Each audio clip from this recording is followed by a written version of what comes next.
5 years in Spain, what can I say? First thing I want to say is I have no regrets about my time in Spain.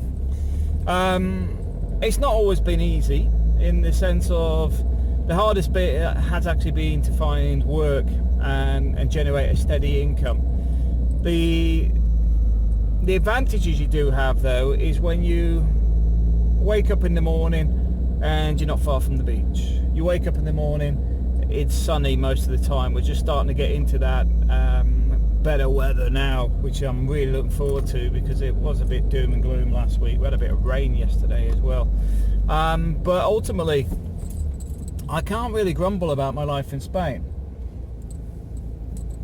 One of the things I do wish I'd done is learn Spanish at school. It would have been much easier if I'd done it years ago. But I did English, German and French more than, well, didn't do any Spanish. It was German and French. But even then, I mean, the main reason I learned German years ago was because my girlfriend back then was Polish. We were living in Germany, and she didn't speak English. But for me, if I learned Spanish, it would be much easier to find work. People saying about high unemployment in Spain. High unemployment is a bit of an odd thing, because the Spanish economy has a lot of black market. You look at the bars, and the amount of people I know that get paid cash in hand, never mind are paid cash in hand, is very high. Even with people who are teaching English and other things at schools, you will find that they're self-employed, but often receive different types of payments, in the sense they're getting more than one payment, because some of it's under the counter to avoid the schools paying tax as well. The point being is there's a very strong black economy in Spain, so there is work available, and a lot of it is illegal working, but it seems quite normal, the same way the UK used to have quite a lot of it. Does that affect the economy too much? I don't think so, because it helps keep the cost of living down. You know, you look at where we are here, it's seasonal, being on the coast. So do you really want all those costs as a business, trying to employ people all year round with holiday pay, sick pay and everything else? Majority couldn't afford it. That's just the reality, and this is one of the problems I do think is an issue in the UK. That often the businesses are getting hammered too much, with having to give too much and not receiving much back in return. But that's another thing for another day.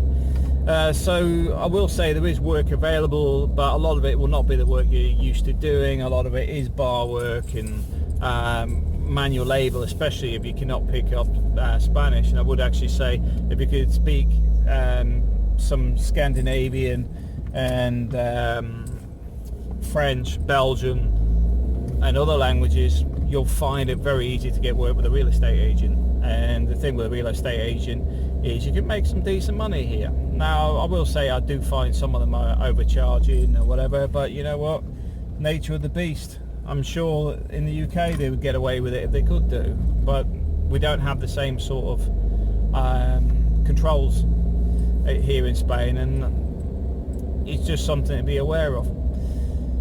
But I do like it here, and I do think that it's easier to live cheaper here.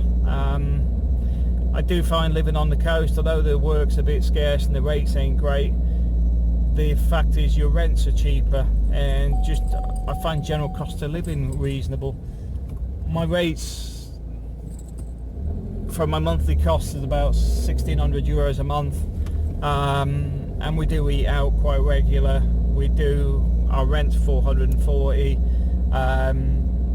Electric and water, some people have said it's higher than it is in the UK, but you're often offset with other things. Like if you're a resident here in the Torrebecca area, you can get your bus pass for €7, and that's it.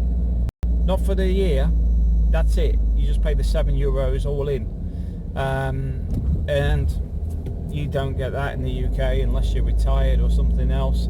But as a resident, you can get that. Bins are cleared all the time, so you don't see rubbish. You have a good strong police presence, so we don't really have too much crime. Family friendly. I find my kids are extremely happy here. I was talking to my wife about it last night because we're laying in bed and I could hear Zoe singing, and my son's busy drawing because it's my wife's birthday today, so he was busy drawing things for April. The point being is they're generally chirpy and happy.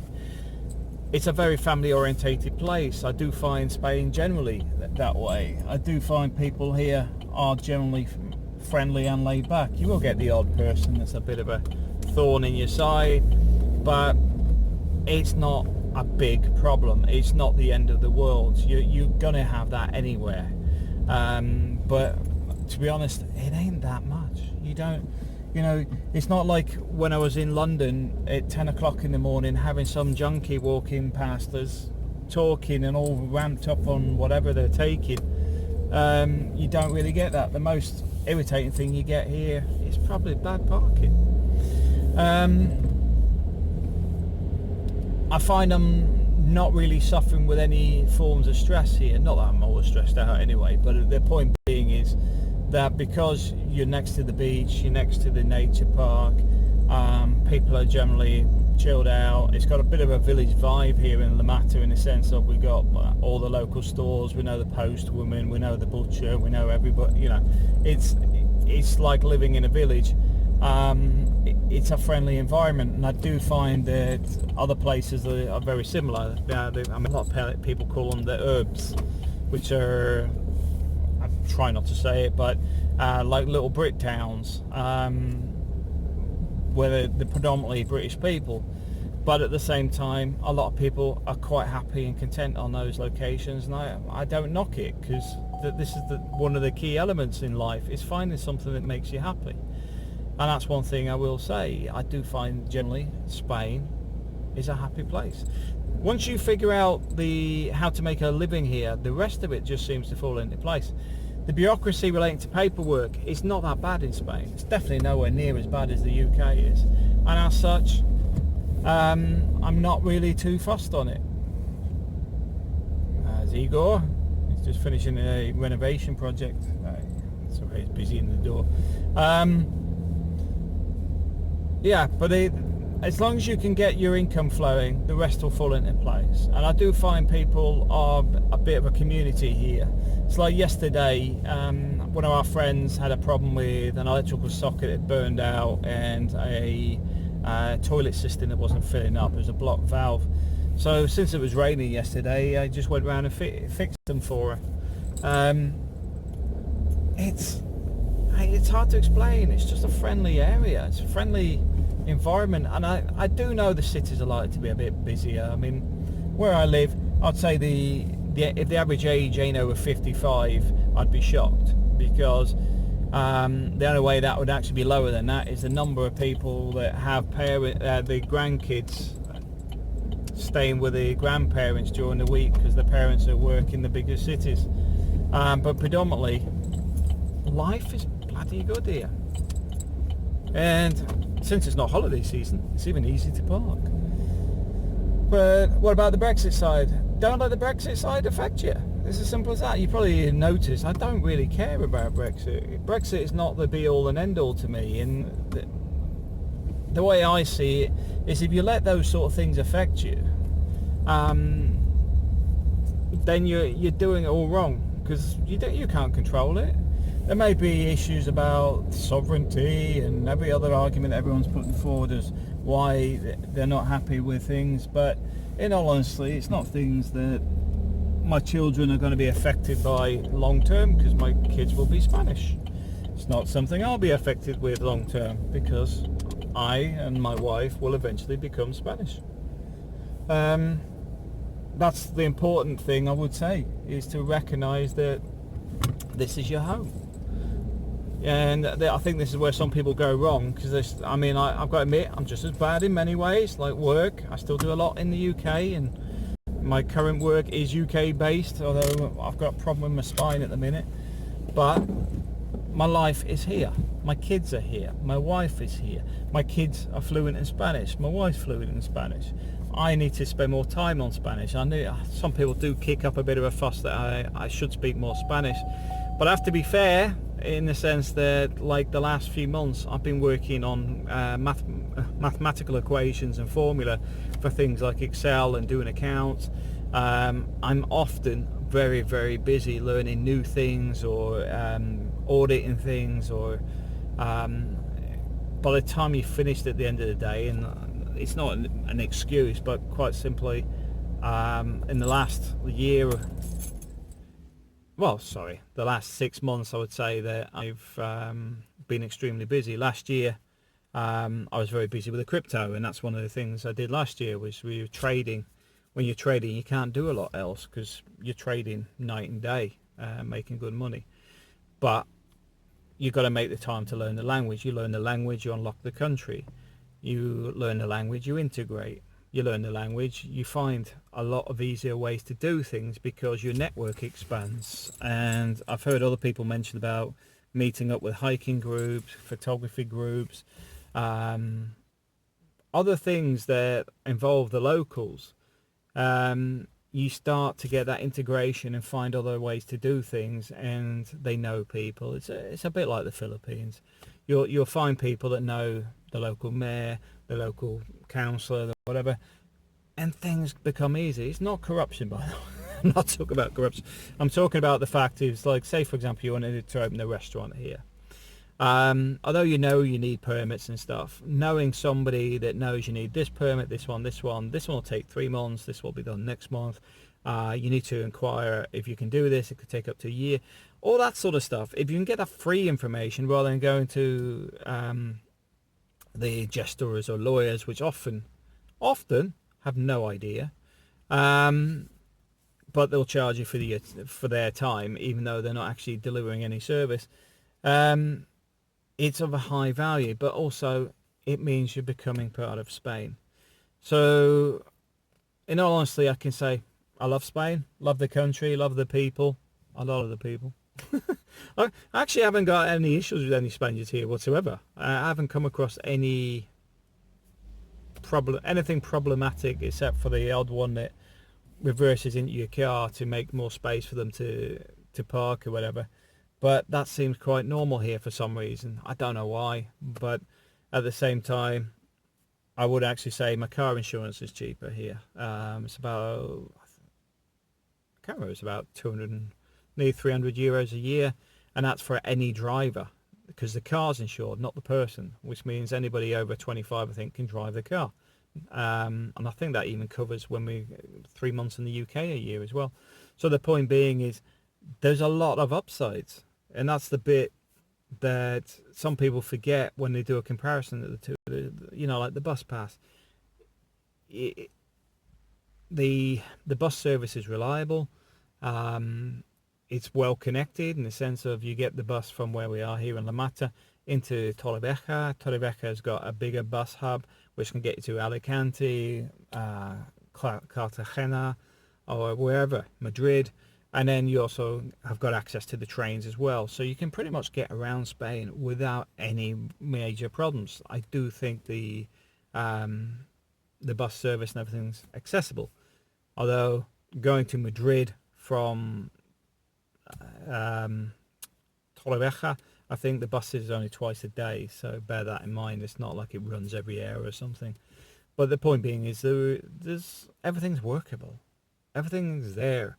It's like now I'm sitting here in the car, although it's 6:30 in the evening, it's still a nice day. It's a little bit windy today, but you know, the sun comes out, everything just feels happy and upbeat and nice. And that's what I like about Spain. And as soon as that sun comes out, that's the sort of thing you're getting. You feel upbeat. It's like earlier, did a load of work. I've got 2 hours to do tonight, but I was sat there and I thought, you know what, I'll go and do I get a buzz on my watch to go for my afternoon walk. Could go down to the beach, walk down, do 2,000 steps, come back. And I'd messaged April, says, you know what, let's go down to the beach for a cup of tea. That's what it's about. And that's one of the things I will say. I do find my cost of living's cheaper here.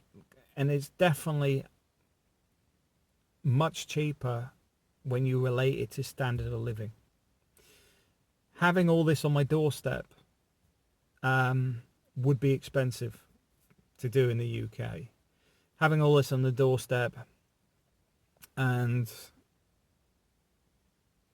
yeah, you can't really get the sunshine, can you? UK, oh, let's be honest, you can't get the same level of sunshine. But you've got all this on the doorstep. You've got private healthcare. I mean, I should actually look at how setting up self-employment again, autonomo, but I need to try and work that with some of the agencies in the UK. But either way, if you want to do this, you've got to create the opportunities to do it. If you're retired, you're halfway there. The biggest issue you're going to have, in all honesty, is making sure your healthcare is covered. The rest of it, you'll work out. Whether you're on a low budget and you need a smaller place, or you're on a good budget and you want something manageable. And that's one thing I will say. Get something that works for you. The apartment we're in, 3-bedroom on the coast, fantastic for us. One of the things I do recognise is I collect too much stuff. So having this, I'm limited to the space I've got. I can't fill it anymore. So that's one of the advantages I've got. But the second floor apartment opposite, I think it's sold now, but the family had that house for years, and this is one of the things I want to mention. He lost one of his legs for whatever reason, and it steps to go up to the middle level. So if you are retired, look for somewhere where you've got easy access into the property. Get ground floor or one with a lift. Bear in mind when you look at properties, the annual fees are more expensive with places with lifts. Just bear that in mind. It is more expensive with lifts involved for insurance and maintenance, etc., compared to a swimming pool. So that's one thing to look at. Look at the construction build as well. A lot of these concrete over steel are very cold in the winter. In fact, there's a couple we know that go to the Sands Bar that actually rent another place in the winter because theirs is the other side of La Mata and it's too cold for them in the winter. And I will say that the place we're at in Torrevieja, before we moved back to La Mata, our electric bill and gas bill were more than double compared to where we are now, because this is a different construction. So when you do look for something to buy or live in, bear that in mind. Concrete over steel, ideal for holiday rentals and stuff, but personally I don't really recommend living in them all year round. To bring it up to a reasonable standard where you've got insulation and stuff, it's a lot of hard work, and you may be better off just buying something else or buying something new.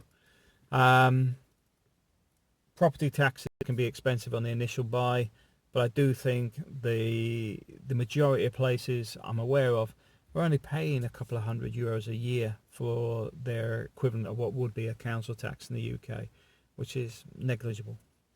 Service rates can be a bit higher when you've got swimming pool and other bits and pieces, but it's like the apartment, the house that's for sale, the 3-bedroom beach house, that doesn't have any of that. I think its annual costs are a couple of €100 a year, about 220, 240 a year, which in comparison to my parents' place in Worcester, I think that was about 160, 170 a month for the bins and everything else.